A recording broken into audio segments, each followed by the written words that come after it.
So here's the one of the pencil sketches, just kind of outlined, overlaid with another piece in a sketchbook with an ink illustration, and then using color pencil, in this case a complementary blue and orange, and this one's a monochromatic and violet from that pen and ink illustration.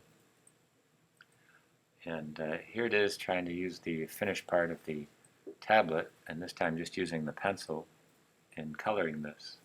So it's using the pencil tool through all this array of illustrations. Just focus on the pencil sketch, have a layer above it, and just kind of showing the pencil tool and trying the tablet.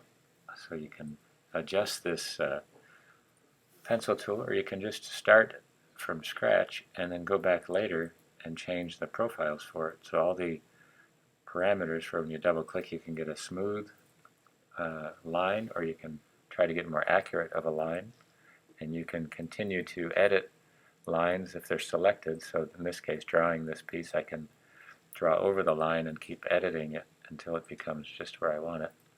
And to avoid that, just deselect it before you do the next line, or just select it to invoke the part where you can start to edit that line. So here's just trying to toggle between making something accurate. So here it is going back to making it smooth all the way to the right, and just making these shapes and trying to anticipate some of the shading with the live paint that I'm going to try.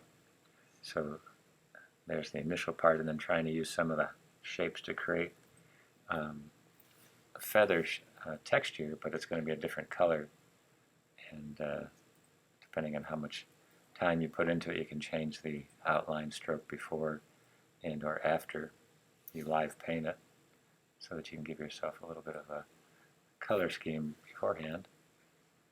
So these are just some shapes with some almost like posterization pieces on top for highlights and shadows.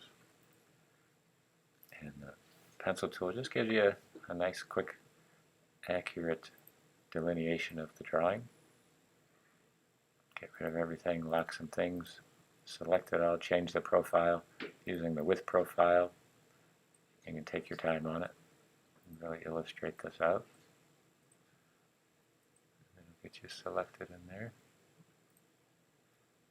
And then just putting it on a new document page. So then here it is with the filling the gaps, but first changing it to the path and outline the stroke, so you have the line quality the way you like it, and then changing it to live paint, and then using all the gradients or colors just to get a color scheme set up, and I can always go back later and modify it, but just trying to pinpoint that. So you can see some of the black lines I could have left a little bit thinner up at the top. I kind of jumped in a little too quickly, but there it is with that piece at the top. And just hitting all these things with a general light. If the live paint, you can adjust the points to get to that segment. And there you have it.